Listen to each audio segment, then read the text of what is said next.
হাসিব ইব্রাহিম জানতেছেন আপনার শিক্ষা জীবন নিয়ে কিছু বলুন। আমি পড়েছি ভাই হাসিব মাদ্রাসাতে, কয় মাদ্রাসাতেই পড়েছি পুরো টোটালি শুরু থেকেই, একদম একেবারে শুরু বলতে পারেন মাইজদিতে, নোয়াখালী জেলার মাইজদিতে বোধহয় আপনার শ্রীনারায়ণপুর সম্ভবত একটা গ্রাম, সেখানে দানামিয়ার মাদ্রাসা নামে একটা মাদ্রাসা ছিল, একেবারে হাতে খড়ি। সেখানে আমার বাবার ব্যবসা ছিল চৌমুহানিতে, মাইজদিতে ক্রোকারিজের ব্যবসা ছিল।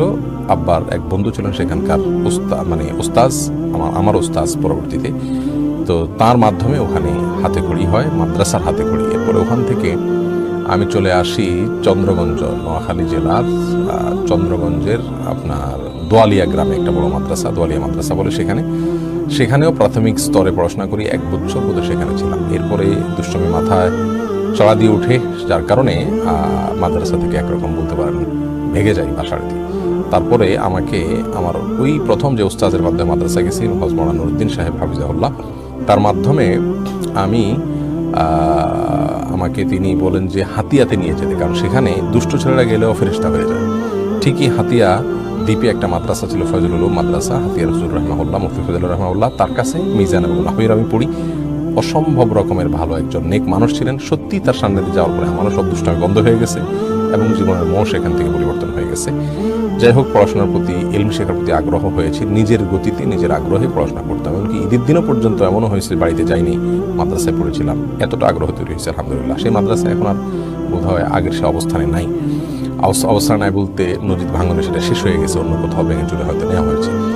এরপরে ফেনীতে সামান্য বোধহয় 90-র বন্যা বা 88-র বন্যায় হাতিয়াতে ব্যাপক ক্ষতি হয়, আল্লাহ তাআলা আমাদেরকে বাঁচিয়ে রাখেন। তখন আমরা চলে আসি হাতিয়া থেকে ফেনীতে, সামান্য কয়েক মাস, ভাঙা মাস, সেখানে একটা মাদ্রাসায় ছিলাম এবং সেখান থেকে লালপোল থেকে অদূরেই সেই মাদ্রাসায় কিছুদিন থাকার পরে আমাদের উস্তাজ তিনি পাঠালেন হাটহাজারীতে। হাটহাজারী মাদ্রাসাতে ছিলাম দীর্ঘদিন না, 2 বছর। মিজা, কাফি এবং সরেজামে পড়েছি। বর্তমানে আহমদ শফি সাহেবের ছেলে আনাস মাদানি, তার সাথে আমাদের এক জামাত উপরে ছিলেন তিনি। যাই হোক, এরপরে সেখান থেকে আমি বেফাকে পরীক্ষা দেওয়ার জন্য, কয়েমসাপুরে পরীক্ষা দেওয়ার জন্য বাইরে চলে আসি। যশোর দোয়াটা মাদ্রাসা যাই, দাওরাত হাদিস পর্যন্ত সেখানে পড়ি এবং সেখান থেকে আলহামদুলিল্লাহ আমি বেফাকে পরীক্ষা দিই, বাংলাদেশে 2য় স্ট্যান্ড করি, দাওরাত হাদিসে মেশকাতে 3rd স্ট্যান্ড করি, এর আগে 10 স্ট্যান্ড করি। তারপরে ইফতা পড়ার জন্য খুলনা দারুল উলুমে চলে যায়। মাঝে নাজিরহাট চট্টগ্রাম মাদ্রাসাতেও কিছুদিন ছিলাম। অনেকগুলো মাদ্রাসা ঘোরা হয়েছে আমার। ধন্যবাদ সাকিব ভাই, আপনার মাধ্যমে পুরোপুরি আমার হিস্ট্রি বলা হয়ে গেল। এ বিষয়ে পিস টিভিতে আমার একটা সিরিজ সাক্ষাৎকার আছে 12 পর্বের আমার লাইফ হিস্ট্রি নিয়ে।